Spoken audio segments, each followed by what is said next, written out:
In today's video, I will talk about how I went from broke to wealthy by using some sort of a 3-step framework. So first of all, I want to start by just sharing a little bit about my background, telling you a little bit about my story and also why I'm sitting here and talking to this camera right now about this topic. So when it comes to my story, I needed to figure out very early in life what to do. Due to a huge divorce, my mom got herself into a big financial mess. So it led to me to basically think a little bit differently and try to figure out a way on how I could make a little bit more money, a little bit more faster in order to get ourselves, like my family, my mom, my siblings, also myself, out of this financial mess or situation. And there were also times where we did not have running water for a couple of weeks. I can't even count on my hand how many times as a young boy, in a way, I needed to open the doors to something, I think it's called a bailiff.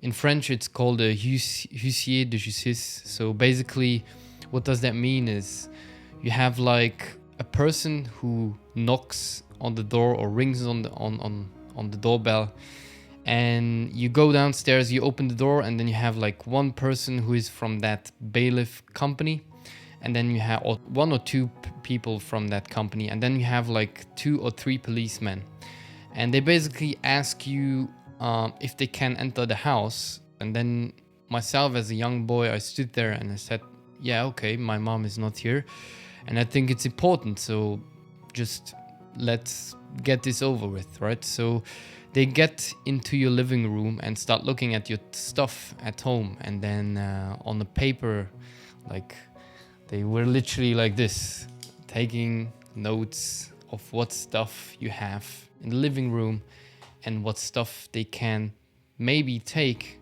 if your mom doesn't really pay the debts that she had. So after taking all the notes, they basically put this into an envelope and then they give it to you, and they look at you and tell you, yeah, once your mom is at home, please give it to her, and she has time until at the end of the month, and if it's not paid, we will come pick up the stuff that we just literally wrote down. So I don't even know how many times I went through these kind of things. Luckily, somehow my mom managed always to get out of that situation and make sure that they didn't come back to actually pick the stuff. They did come back to give us further envelopes, but they didn't come back to actually take stuff. So this is I think where I had a big switch, and I got into a very big self-development phase, reading a bunch of books, like even 1 book a week about business, mindset, and how, because my goal at that point was literally how can I move forward, get ourselves out of this financial situation. And I was a firm believer that there was a different way of doing things, like except for doing the things like everyone tells you, like complete your school, the high school, go to university, and then basically go get a job that pays good money, save money, and then do a decent life, get a family. So I never really felt like part of that specific mindset. At the same time, of course, like a cliche, I was not a good student at all. I think I was probably, I'm talking here around anywhere between 14 to 18 years. I was rarely a good student, and teachers also didn't think really much of me.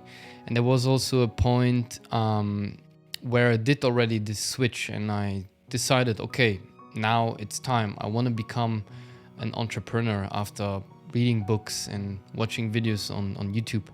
And there was also a time where my very close friends actually didn't really believe in me. I had to also double or repeat 2 years in school And at that time, also when I was talking to my friends and telling them about my plan about becoming an entrepreneur, they were actually in a way a bit laughing at me, because obviously school reasons and what I was doing in life at that point, I didn't have a really credibility, but it led me to actually basically kick them out completely out of my life.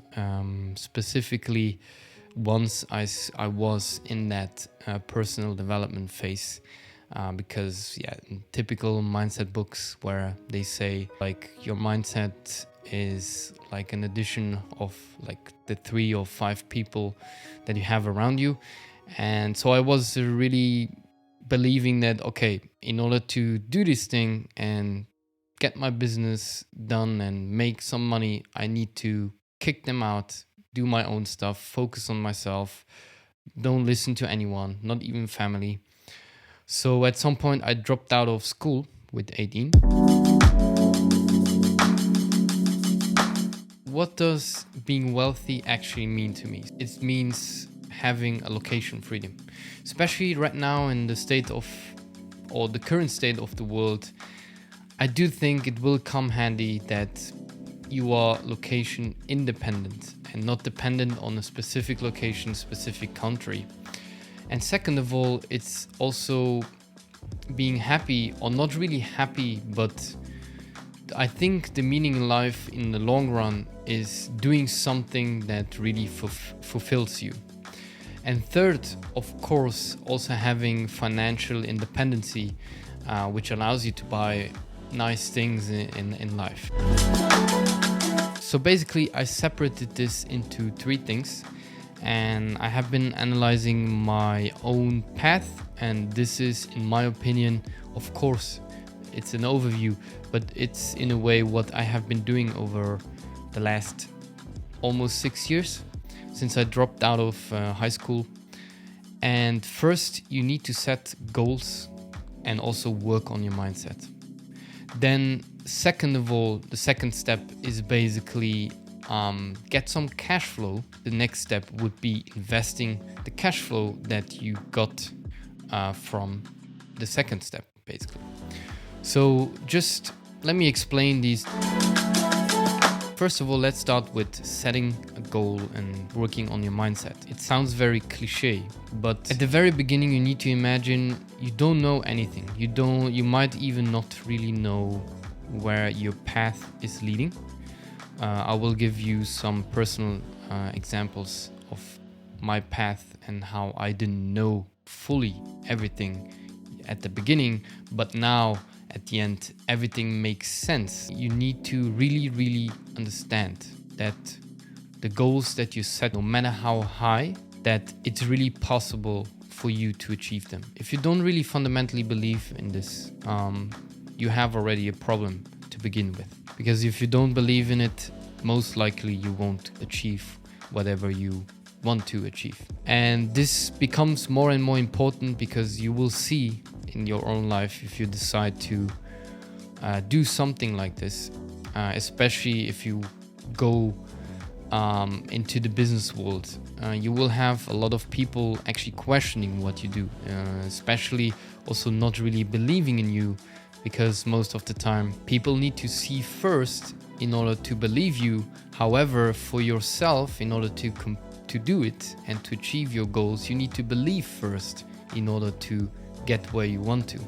So there is a quite difference, and there will come a time even where your friends, even where your closest family members, maybe even your mom, starts questioning your decisions. So this is the first thing. You really need to believe in what you are going to do. And I suggest obviously to get into some sort of personal development phase. Just read a bunch of books, watch some YouTube videos. You have a bunch of good content that could help you in whatever you decide or you will decide to do. The second step will be getting cash flow. In my case, it was, of course, creating a business. It's what I'm passionate about, or let's say passionate. It's also always a is a big word that is being used a lot, but I think the real goal in life is to be fulfilled, and you could be fulfilled doing something that you are not 100% passionate about, but it still fulfills you in a way, if that makes sense. So for me, it was definitely business, because I didn't know what yet in business, but I knew something was connecting my personality to the business world in a way, and something about it fulfilled me. Thinking about it, thinking and envision myself as like a businessman owning his own business, and so on and so forth. I started, of course, with like a monkey throwing a lot of shit onto a wall until something sticked. So I started with the classic dropshipping. I don't suggest you start something like that in 2022, but I started with dropshipping. That's how I got a little bit my hands into like Facebook ads and so on and so forth. So, and then afterwards I found some channels talking about this digital marketing agency. Before that, I even flipped some Instagram accounts, and nothing really worked. I made a couple €100, but nothing really like sticked, like a monkey throwing a bunch of shit onto the wall until something sticked. Nothing of that sticked until I started with my digital marketing agency, where I had the chance to work with quite a big client at that time, supplement company. This way I was able to get my first cash flow every single month. So that's how I got my first steps into the business world. I learned how to reach out to businesses basically, and convince them to have a call with you in a not spammy way through email. So after 3 years running an agency, I decided to basically join a company that was at the time managing around 50 properties in Luxembourg.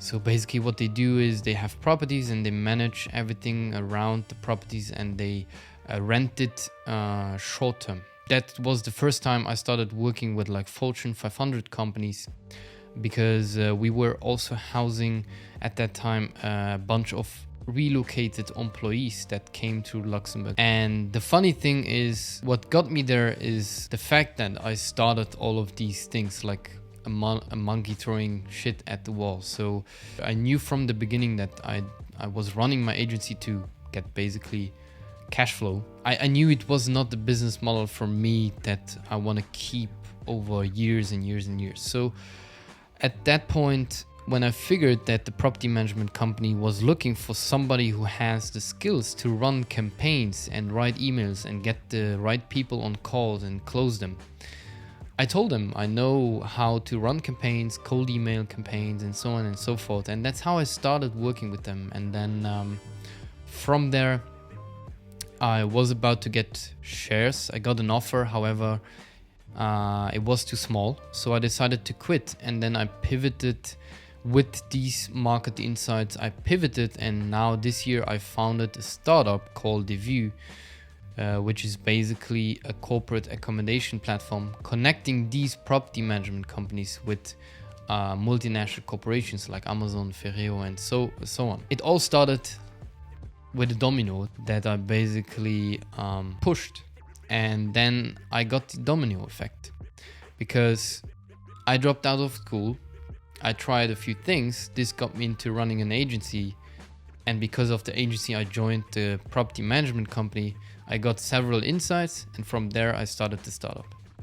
So at the beginning, nothing of this, I didn't knew anything of this, you know. I just knew at some point I wanted to launch a more classical startup, but I didn't know when, and I didn't know what. I just did whatever felt right at that time. And now everything makes really sense. This year with my startup, I managed to win a competition and in Luxembourg, and we won up to 150,000 euros equity-free funding. It was a competition where over 300 startups actually applied. 60 were pre-selected, And then these startups needed to physically pitch at an event called Arched Summit on a stage in front of a jury of like 6 to 7 people. And out of these roughly 60, in short, ICT startups, 10 were selected. We won place 4 out of 10. That's basically how I went about it. But of course, you don't have to create a business. You can also get some job to get some cash flow. And then you move on to the third step. The third step is actually investing that cash flow. So what I did, I invested all the cash flow that I was gaining from my agency, and I invested that into crypto. So how did I get into crypto? Same thing. You can watch YouTube, you can research about it, or in general, like even if you want to invest into stocks, it's not something I'm doing, but the general point here is that I want to get across is that you need to invest your money.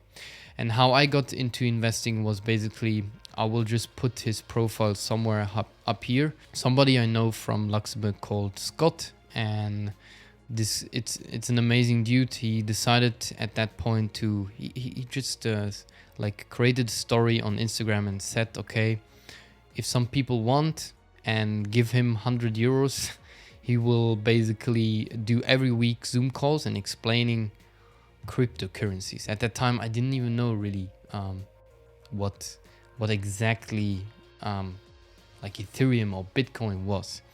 And that's how I basically got into investing. And once I got the knowledge and I knew a little bit what I was doing, I decided to take all my money that I was saving from my agency and I invested into crypto. At that time where I invested even, I was in the process of like I was actually pivoting from running the agency to working at that property management company. So the key here is to follow the right accounts. You can check out the person that actually brought me into crypto. I'm very thankful for that. So if he's watching this video, thank you very much. Follow the right accounts, get yourself some knowledge, and then afterwards use that kind of knowledge that you gathered and start building on it. Because at the end of the day, that's what you need to do in step 2 and 3. So you gather knowledge, you follow right accounts. At some point, you'll get a feeling to see what people are actually selling complete bullshit or which people are actually really sharing some valuable stuff. So follow the right accounts, gather some knowledge, and take action. Following this 3-step framework, I will just summarize it. So it's first of all, you need to set the goals and have the mindset, and ideally go through a personal development phase by reading a bunch of books, having a look at different content to even figure out what you want to do. You might at the beginning only know that you want to move from the position where you are at right now, but you don't know yet what to do. So just have a look at various different stuff, make a choice on your own, do whatever you think will fulfill you in the long run. And then second of all, get cash flow, no matter if it is a business, no matter if it is getting a job, use that cash flow and invest. Because at some point you need to make your money working for yourself. Before I end this video, I want you to leave with 3 key things that you should apply whenever you are using this 3-step framework. These 3 things are basically, you need to have will and consistency. It's not going to be easy, but it's going to be very important to keep your willpower and get some sort of consistency. Do a little bit less today instead of trying to do everything together and then like be overwhelmed. Just do a little bit less, but do it every single day. And over time, you will see results if you don't give up. Second of all is also, it's very important to not listen to too many people at the very beginning, even your family. If it's not really a constructive feedback and it's more like negative feedback. Because from my experience, people tend to be very negative when you start doing something which is a little bit unusual, I would say. Remember, people will often need to see it first in order to believe you and you need to believe first in order to see results. And then lastly, luck is actually, for me, in my opinion, a mix of opportunity, right timing, and also preparation. So keep that in mind, and thanks for watching this video, and see you in the next one. And of course, if you want to see the next one, don't forget to follow me.